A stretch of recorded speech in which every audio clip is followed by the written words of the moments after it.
नमस्कार दोस्तों, स्वागत है सोमस बालाजी का और एक हेल्थ कंसर्न वीडियो में। आज के वीडियो होने वाला है एनल फिशर के बारे में, फिशर इन एनो। तो फिशर क्या होता है इसके बारे में मैं आपको बताऊंगा, फिशर है क्या और कैसे आप फिशर को बवासीर से अलग करेंगे। फिशर एक अलग बीमारी है, बवासीर एक अलग बीमारी है और फिस्टुला एक अलग बीमारी है। अंतर क्या है इस तीनों बीमारी में वो भी मैं आपको बताऊंगा और बताऊंगा कि फिशर के सिम्टम क्या क्या है, उसका क्योर क्या है, सारे के सारे। फिशर के सिम्पटम और जो क्योर की पार्ट है ना, उसके बारे में मैंने अलग से वीडियो बनाएंगे। यहाँ पे आज बात कर लेते हैं फिशर है क्या। ठीक है, फिशर इन एनो और एनोरेक्टल फिशर, ये सिंपल सी आम भाषा में कहें तो आपके जो मलद्वार है, उस मलद्वार के अंदरूनी जो हिस्सा है, वहाँ का जो दीवार है, उस दीवार पे एक खरोंच आप कह सकते हो, या फिर वहाँ पे जो कट, जहाँ पे हम मान लो कि आपके स्किन के ऊपर यहाँ पे कोई किसी चीज़ से ऐसे नोकीले चीज़ से ऐसे लग गया तो कट हो जाएगा, खून निकलेगा। वैसे ही कट लगना जो अंदरूनी हिस्से पे होता है आपके रेक्टम की, उस चीज़ को बोलता है फिशर इन एनो, एनल फिशर। ठीक है, और वो कहाँ पे होता है, आप एक चीज़ ध्यान के चलो कि ये मान लो कि ये, क्योंकि ये जो एलिमेंट्री कैनल है जहाँ से खाना खाते हैं वो बाहर भी निकलता है, एक चेम्बर, एक पाइप है। तो ऐसी पाइपलाइन जो मल द्वार, आप मान लो कि ये रेक्टम है और रेक्टम में से जो है स्टूल, जो बावेल मूवमेंट के बाद जो होता है पॉटी के टाइम पे स्टूल जो है बाहर निकलता है, राइट। तो स्टूल अगर बहुत हार्ड हो किसी भी कारण, आपको कब्ज है, कब्ज बहुत सालों से है, आपको हार्ड स्टूल आपको होता है, आपको बहुत तकलीफ होता है, आपको प्रेशर डालना पड़ता है तब जाके स्टूल निकलता है। ऐसे सिचुएशन पे क्या होता है, वो स्टूल इतना हार्ड हो जाएगा कि वो अंदर ऐसे जाते वक्त उसकी दीवार पे खरोच आएगा। और खरोच जब आता है वो छोटा मोटा आता है तो कोई बात नहीं है, ज़्यादा डीप अगर कट होता है तो खून निकलेगा और उसी से बनेगा फिशर इन एनो और एनल फिशर। ये चीज़ है एनल फिशर। अब ये जो रेक्टम है इसमें पेशी होता है, इसके सराउंडिंग गोल सर्कुलर पेशी, जिसको हम स्फिंक्टर बोलते हैं, एनल स्फिंक्टर। ये जो एनल स्फिंक्टर दोनों तरीके का होता है, एक तो होता है इंटरनल एनल स्फिंक्टर अंदरूनी, और होता है एक्सटर्नल एनल स्फिंक्टर बाहर का। इंटरनल एनल स्फिंक्टर जो है ना, जब भी ऐसा कट लगता है, इंटरनल एनल स्फिंक्टर बहुत डर जाता है और वो सिकुड़ जाता है। अब मान लो कि वहाँ का एक पेशी है ये, और बाहर से कोई आता है आपको धमकाता है, रोज आपके घर में बाहर से कोई एक आके, "ए, आप ये आपको मारूंगा, ये करूंगा", आप ना हर रोज आपके साथ ऐसा अगर होता है तो आप डर जाओगे उस इंसान से कि वो आएगा तो फिर से ऐसे पड़ो, तो आप डर के रहोगे, सिकुड़ रहे हैं। यही बात होता है जब भी बार बार बार बार उस मलद्वार यूज होता है, उसी के जरिए जो स्टूल बाहर आता है, और स्टूल हार्ड है, हार्ड है, क्रैक्ड स्टूल है, बार बार उस दीवार पे वो चोट पहुंचाता है। तो ये होते होते महीने भर, साल भर होते होते वहाँ पे एक दिन ऐसा कट लगता है कि खून निकलने लगता है और वहाँ पे वो जो स्फिंक्टर है वो टाइट बन जाता है। मतलब हर रोज अगर आप, जब भी आप बाथरूम जाओगे पॉटी करने, वहाँ पे आपको दर्द होगा, तो आप हर वक्त ना आप दर्द लेके आपको जीना पड़ेगा। यही एक सबसे बड़ी दिक्कत की बात होता है, फिशर में दर्द बहुत होता है। ठीक है, ये चीज है फिशर। पाइल्स अलग चीज है। किसी भी लोगों में अगर उस एरिया में रेक्टम में कोई भी प्रॉब्लम आता है, लोग कह लेते हैं कि मुझे पाइल्स है या फिर बवासीर है, ऐसा नहीं भाई। बहुत फर्क है इस तीन बीमारी में, पाइल्स, फिशर, फिस्टुला में। फिशर एक सिंपल सी कट है, ये कट आपके किसी भी शरीर की जगह में हो सकता था, वो 2-3 4 दिन में ठीक हो जाता है, कोई दिक्कत नहीं है। मगर इस जगह का जो कट है वो ठीक नहीं होता है, क्योंकि उसका एनल स्पैज्म होता है। एलआई है जो इंटरनल एनल स्फिंक्टर है, इंटरनल एनल स्फिंक्टर में स्पैज्म है। स्पैज्म मतलब वो सिकुड़ के रहता है। तो उसको ठीक करने के लिए जो सर्जरी आता है उसका काम यही है। वो फिशर को कुछ नहीं करता, वो सिंपली वो स्पैज्म को ठीक करना है। वो उस मसल को काट देता है, क्योंकि वो राउंड मसल है। मान लो कि पहले इतना था एरिया, अब इतना रह गया है, बहुत कम, दर्द बढ़ता है, यहाँ से काट दो, ऐसा वो खुल जाएगा, फिर जगह खुला खुला रहेगा। हार्ड स्टूल आए, सॉफ्ट स्टूल आए, कुछ फर्क नहीं पड़ता, सब कुछ बाहर निकल जाएगा। उसी को हम बोलते हैं lateral internal sphincterotomy, LIS, lateral internal sphincterectomy. और ये जो सर्जरी है, इससे लैटरल जो कट लगाया जाए, इंटरनल स्फिंक्टर में कट लगाया जाता है। ठीक है, इससे वो चीज ठीक होता है। ये है एनल फिशर, मगर दर्द नहीं होता है। दर्द हो सकता है कि वहाँ पे उस जगह पे सूजन जैसा फीलिंग होगा। जब सूजन होता है तब थोड़ा बहुत आपको लग सकता है कि दर्द है।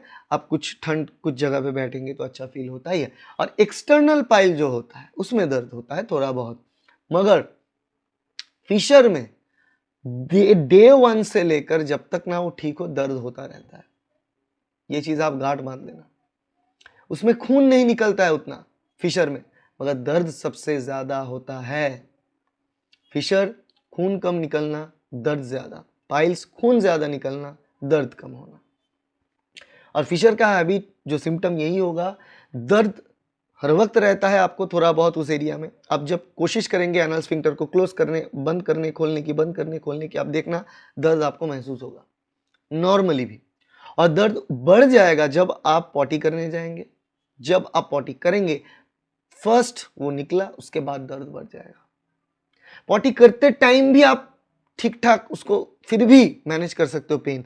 उसके बाद जब उठेंगे, स्फिंक्टर खुला रहता है जब पॉटी होगा, फिर उसके बाद वो क्लोज होगा। जब स्फिंक्टर क्लोज होगा ना भैया, वो जो दर्द कंपाउंड फ्रैक्चर के बाद ही आता है, उस दर्द का नाम, इतना दर्द होता है। ठीक है, ऐसा लगेगा कि कोई कांच को ऐसे तोड़ तोड़ के अंदर कोई ऐसे अंदर दे दिया, इतना इतना दर्द लगेगा आपको। सिर्फ और सिर्फ आपको आराम मिलेगा जब आप उबले हुआ जो गर्म पानी है उसमें बैठेंगे, सिट्स बात लेंगे। सिट्स बात इसका रामबाण इलाज है इस पेन का, इस दर्द का। तो ये सिम्टम है एनल फिशर की। और फिशर को अगर आप ट्रीटमेंट ठीक से नहीं करेंगे, पॉटी के बाद जगह को क्लीन ठीक से नहीं करेंगे, तो उससे क्या होगा, वहां पे पॉटी अगर लगा हुआ रहेगा तो इन्फेक्शन हो जाएगा, वहां से पस निकलने लगेगा और धीरे धीरे ट्रैक्ट बनना शुरू हो जाएगा। उससे एब्सेस हो सकता है और कुछ बीमारी, जैसे कि एब्सेस जो ऐसे आपके रेक्टम के चारों ओर बाहर की तरफ ऐसे आपको लगेगा, फुंसी टाइप ऐसे लगेगा। उससे भी बढ़कर फिस्टुला भी हो सकता है। ये सारे प्रॉब्लम्स आपको आ सकते हैं। और कुछ लोगों में ऐसा होता है ना, जब ऐसा दर्द होता है, आप पॉटी करने जाने में डरते हैं लोग, ये जाऊंगा फिर से दर्द होगा, क्या करें। तो इससे क्या करते हैं लोग, पॉटी करना ही छोड़ देते हैं। कम मतलब 2 बार जाना होता है तो 1 बार जाते हैं, 2 दिन में 1 बार, 3 दिन में 1 बार जाते हैं। उससे कॉन्स्टिपेशन बढ़ जाता है। कॉन्स्टिपेशन जो जिन लोगों में प्रॉब्लम है, उन लोगों में रेगुलर पॉटी में जाना चाहिए। दिन में 2 बार जाना चाहिए, इनफैक्ट चाहिए तो 3 बार भी जा सकते हो आप, कोई प्रॉब्लम नहीं है। दिन में 3 बार तक, इनफैक्ट 4 बार तक भी कोई अगर जाते हैं, उसको भी ब्रिस्टॉल चार्ट में नॉर्मली कहा गया है कि नॉर्मल आपका बाल मूवमेंट नॉर्मल माना जाता है। दिन में 6 घंटे के बाद हर एक बार बाल मूवमेंट, फिर भी उसको नॉर्मल माना जाता है। मगर अगर आप उसको लेट कर देना तो आपका बस हो गया, फिर उसके बाद जब निकलेगा जान ले लेगा आपका। ये चीज आप देखना बहुत इंपॉर्टेंट है। यही सिम्टम है एनल फिशर की। आशा करते हैं वीडियो आपके लिए हेल्पफुल रहा। वीडियो अच्छा लगा तो वीडियो को लाइक करना, शेयर करना अपने दोस्तों के साथ, फैमिली मेंबर्स के साथ। क्या पता किसको है, वो नहीं बता रहे हैं आपको, खुल के बात करें। ये एक ऐसा बीमारी है जो आपकी सोशल लाइफ को खत्म कर सकता है, इसीलिए इस बीमारी को लेकर चर्चा होना चाहिए। तो ये 2 चीज आपने डिसाइड कर लिया। अब आते हैं ट्रीटमेंट पे। 3 स्टेप प्रोसेस है आपके लिए। पहला जो स्टेप है, जो मेडिसिन दवा कुछ नहीं लगता है स्टेप में, सिंपल सी बात, कहीं पे भी आपको मिल जाता है, वो है पानी। आपको चाहिए गर्म पानी, उबला हुआ पानी। और उबला होने के बाद उसको ठंड करना है। कितना, जितना गर्म पानी में आप बैठ सकते हो। ठीक है, आपकी जो पश्चात से जो जगह है वो उस पानी में ऐसे डुबो के रखना है। जितना गर्म पानी आप स्टैंड कर पाओ, मतलब जितना आप पानी की गर्माहट अब ले पाओ, उतना हद तक आप उसको गर्म पानी में जस्ट वैसे बैठो। मिराकलसली आप देखेंगे जो दर्द है ना आपका, वो वैनिश हो जाएगा। और ये गारंटी आप लिख लो, कोई भी दवा, कोई भी कुछ आपकी जो दर्द है उसको उतना मदद नहीं कर पाएगा जितना ये गर्म पानी कर सकता है। इसको सिट्स बात बोला जाता है। आप एक गमला ले लो, उसमें गर्म पानी, और अगर घर पे पॉसिबल है तो आप मेडिसिन शॉप जाओ और वहां से ना बीटाडाइन ऑइंटमेंट लेके आओ। बीटाडाइन लोशन जो है, मतलब Betadine liquid, not ointment, liquid जो होता है बीटाडाइन। बीटाडाइन दो प्रकार के, गार्गलिंग के लिए होता है और एक टॉपिकल, मतलब स्किन पे लगाने के लिए। वो टॉपिकल वाला जो लिक्विड है वो आप लेके आओ, और वो चीज़ 1 या 2 ढक्कन उस गमले की पानी में दे दो। इससे क्या होता है ना, वो डिसइंफेक्ट कर देता है पानी को। डेटॉल मत यूज़ करना, बहुत से लोग कमेंट करेंगे डेटॉल यूज़ करें, सैवलॉन मत करना।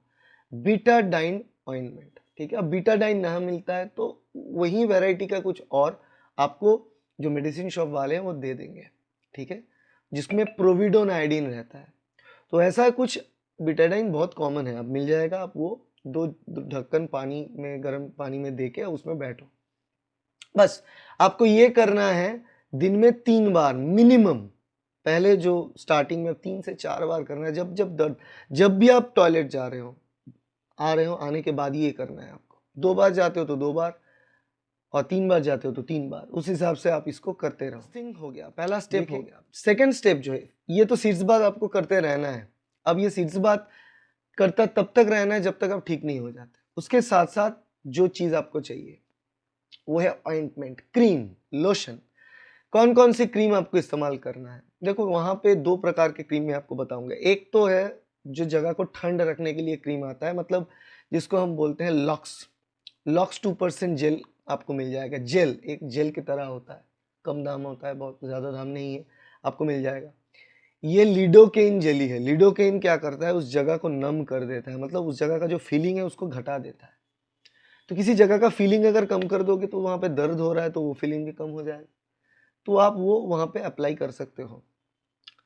उसके साथ साथ जो सबसे इम्पोर्टेंट क्रीम है वो है एंटीबायोटिक ऑइंटमेंट। ऐसा दवा चाहिए जहाँ पे बैक्टीरियल इन्फेक्शन ना हो, क्योंकि फिशर मतलब वहाँ पे एक कट लगा है, घाव हो सकता है, वहाँ से इन्फेक्शन ना हो, पस ना आ जाए, इसलिए वहाँ पे एंटीबायोटिक क्रीम लगाना है। कौन से क्रीम आपको लगाना है? आपको सिंपली सुक्राल एनो क्रीम इस्तेमाल करना है। बहुत सारे क्रीम मार्केट में है, फ्यूसिडिक एसिड बोल के क्रीम आता है, फ्यूसिडीन बोल के, टी बैक वगैरह, ये वो बहुत सारा आता है, मगर जो सुक्राल एनो बहुत अच्छे तरीके से काम करता है। अब सुक्राल एनो बोल के जो क्रीम है, इसको इस्तेमाल करके देखें। ये एप्लीकेटर के साथ आता है, उस एप्लीकेटर के ज़रिए वहाँ पे क्रीम अप्लाई करें। बहुत से डॉक्टर्स आपके शायद बोलेंगे कि आप उंगली से अप्लाई करो। उंगली आप वहाँ पे देंगे तो बहुत ज़्यादा दर्द होगा, मेरा मानिए आप एप्लीकेटर से ही अप्लाई कीजिए, ठीक है। और इससे क्या होगा, इन्फेक्शन नहीं होगा। सीड्स बात करता रहना है, उसके साथ ये ऑइंटमेंट आपको दिन में 2-3 बार यूज करना है। खास करके रात में सोने जाने से पहले बहुत ज़्यादा अमाउंट में ये एंटीबायोटिक ऑइंटमेंट वहाँ पे लगाना है। और जब भी आप सुबह टॉयलेट से आते हो, उसके बाद सीड्स बात लो, क्लीन करो जगह, फिर से ये क्रीम वहाँ पे अप्लाई करो। इसके साथ साथ जो थर्ड इंपॉर्टेंट, तो क्रीम की बात हो गया, थर्ड सबसे इसके साथ बहुत इंपॉर्टेंट जो चीज़ है जिसके बिना कुछ नहीं होगा, वो है खाना, डाइट। आपका डाइट, आपको क्या क्या चीज़ खाना चाहिए। बहुत सारी चीज़ आपको अवॉइड करना है, कुछ चीज़ आपको खाना है। क्या चीज़ है, मैं आपको लिस्ट नहीं दूंगा, मैं चार्ट में बिलीव नहीं करता। मैं बिलीव करता हूँ एक टाइप में, कि आपको ये इस टाइप के खाना खाना है, इस टाइप का अवॉइड करना है। आपको हाई फाइबर फूड खाना है, जिसमें फाइबर ज़्यादा हो, जिससे कि आपका जो मोशन है वो लिक्विड या सेमी लिक्विड रहे। अब देखो फिशर में ये सारी चीज़ तो होता ही है, आपको रेगुलरिटी मेंटेन करना चाहिए। आपको सिम्टम्स पता चल गया कि आपको फिशर है या पाइल्स है, हो सकता है दोनों ही हैं, आप डॉक्टर के पास जाइए, जांच कर लीजिए। अच्छा कोई ऐसा डॉक्टर जो एटलीस्ट डिफरेंशिएट कर पाए फिशर पाइल्स में। मैंने ऐसे डॉक्टर्स देखे हैं जो लिख देते हैं कोलोनोस्कोपी करके आओ। अरे भाई, फिशर जिनको है वो कोलोनोस्कोपी क्या, एक मतलब पेंसिल का जो जो मुंह होता है ना, वो भी वहां पे इंसर्ट नहीं कर पाएगा, इतना पेन होगा उसको, इतना दर्द होता है उसमें। कोलोनोस्कोप कैसे अंदर आप नहीं डाल सकते, उनको प्रैक्टिकल नॉलेज नहीं है। अगर कोई आपको फिशर में आप जाए हो, आपको बोला गया कि कोलोनोस्कोपी करके आओ, उस डॉक्टर को एक्सपीरियंस नहीं है, छोड़ दो, दूसरे डॉक्टर के पास जाओ, उसका एक्सपीरियंस नहीं है, वो नहीं कर सकता आपको ठीक। ये चीज़ आप लिख लेना। आपको इसी ऐसे ही डॉक्टर के पास जाना है। देखो वहाँ पे पहले तो आपको LIS करना है, अगर उस जगह पे इतना टाइटनेस है वहाँ पे कुछ नहीं घुसेगा, वहाँ पे पहले तो वो स्फिंक्टर को काटना है, उसके बाद ही प्रोक्टोस्कोप अंदर जाएगा। उसके बाद ही प्रोक्टोस्कोपी होगा। इसीलिए ओटी में ही प्रोक्टोस्कोपी होना चाहिए। एलआईएस करके जो सर्जरी होता है उसमें कट करके उसके बाद प्रोक्टोस्कोपी होगा, तब पता चलेगा कि अंदर और क्या क्या है, फाइल्स उसके साथ है या नहीं, फिस्टुला है या नहीं, या फिर कोई एब्सेस वगैरह कुछ जो भी है, कोई घाव है, प्रोक्टाइटिस है तो वहाँ से घाव से कुछ टिश्यू लेकर बायोप्सी करना, सब तब बाद में पता चलेगा। पहले जो करना है वो चीज़ ओटी में ही करना है। तो क्योर की अगर बात करें फिशर की, अगर ये एक्यूट फिशर है तो क्योर हो सकता है, उसके बारे में बात डिटेल में करेंगे। और अगर क्रॉनिक फिशर है देखो, तो तब सर्जरी करना है, घर पे नहीं होगा। और डिनाइल फेज में आप मत रहना। अगर आपको क्रॉनिक एनल फिशर है, 1 साल 2 साल 1.5 साल हो चुका है, वीडियो आप देख रहे हो, तो भाई आपसे रिक्वेस्ट है, देखो और डिले मत करो। सर्जरी के बिना ठीक नहीं होगा आपका। लाख लाख रुपए की दवा तो आप शायद खा चुके होंगे, आयुर्वेदिक दवा ये वो ब्रांड बोल के खा चुके होंगे, कुछ से कुछ फायदा नहीं होता है भाई, नहीं होगा। स्ट्रक्चरल प्रॉब्लम है, उस जगह में स्पैज़म है, उसको काटना पड़ेगा। इनकॉन्टिनेंस के बारे में जो झूठ बोला जा रहा है वो नहीं। देखो इनकॉन्टिनेंस हो सकता है कब, अगर बहुत ज़्यादा मसल को हम काट के फेंक दे तो ना, काट के मसल रिमूव नहीं किया जाता, सिंपल से कट लगाया जाता है इंटरनल स्फिंक्टर पे, और वो अगर लेज़र से होता है तो इतना प्रिसीशन कट होता है तो उससे इनकॉन्टिनेंस नहीं होता है। अगर आपकी उम्र बहुत कम है, 30 35 40 साल, इस रेंज पे आपकी उम्र है, 20 साल से 40 साल के बीच, नॉर्मली हमारे जो एनल टोन होता है इस एज में वो टाइट होता है, तो उससे एक कट लगाने से इनकॉन्टिनेंस नहीं आता है। ज़्यादा उम्र अगर किसी को 65 साल है, उनमें अगर एलआईएस किया जाता है तो चांस बनता है कि उनमें नेचुरली जो है उनका स्फिंक्टर रिलैक्स रहता है। इसीलिए बहुत एज जो हायर एज है 60-65, उनमें प्रॉब्लम्स होता है, पाइल्स रहता ही है ऑलमोस्ट हर किसी इंसान में उस एज पे, और उनमें फिशर भी होता है तो खुद ब खुद ठीक होता है, क्योंकि उनका जो एनल स्फिंक्टर का टोन है वो कम कम टाइट होता है। और पुरुषों में एनल स्फिंक्टर का टोन ज़्यादा टाइट होता है देन महिलाओं, इसलिए एनल स्फिंक्टर रिलेटेड जो प्रॉब्लम है पुरुषों में ज़्यादा होता है देन महिलाओं में डिलीवरी के टाइम हो सकता है, वो खुद ब खुद ठीक हो जाता है, मगर पुरुषों में अगर होता है खुद ठीक होने का नाम नहीं लेता है। ये सारे चीज़ है, ये सारी चीज़ आप ध्यान में रखें, जहन में रखें। मैंने आपको ऑलरेडी बता चुके हैं कि सिम्टम्स क्या है और क्योर में आपको क्या क्या करना चाहिए। आपको सिट्स बाथ लेना चाहिए, आपको ऑइंटमेंट यूज़ करना चाहिए, खाने के खास ध्यान रखना है, खाना क्या क्या खाना चाहिए क्या नहीं खाना चाहिए, इसके बारे में डिटेल वीडियो है, आप देख लेना। और क्योर हो सकता है, अगर एक्यूट है तो घर पे ही, और अगर क्रॉनिक है तो छोटा सर्जरी, मगर डिनाइल फेज में मत रहें।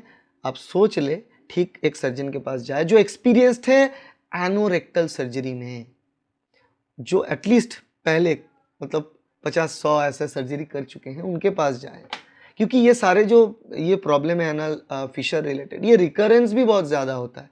लोग पूछते हैं कि अगर एक बार कर ले उससे बाद होगा, या होगा तो नहीं, फिर से हो सकता है। भाई देखो, अगर आपका कॉन्स्टिपेशन रहेगा ना तो उससे फिशर फिर से होगा, ठीक है ना।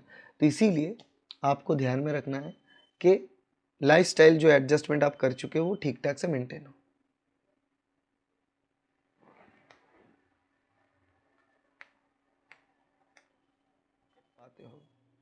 यहीं पे भी ब्रेक होता है। देखो आपको लगेगा 1-2 हफ्ते के बाद मैं थोड़ा बहुत ठीक हो रहा हूँ, मैं ये चीज़ बोल देता हूँ आपको, लिख लेना। 2 हफ्ते के बाद लगेगा चलो मैं ठीक हो रहा हूँ, चलो ठीक है, तो फिर से लाइफस्टाइल आप बंद कर दिए, सिज बात बंद कर दिए, अब मलहम नहीं अप्लाई कर रहे हो आप, उसके साथ साथ आप खाना भी कुछ भी मतलब मीट वगैरह खा रहे हो, मांस मछली सब कुछ खा रहे हो जो आपको नहीं खाना चाहिए। मांस खास करके रेड मीट आपको अवॉइड करना चाहिए, जंक फूड आपको अवॉइड करना चाहिए, हाई ऑयली फूड अवॉइड करना चाहिए।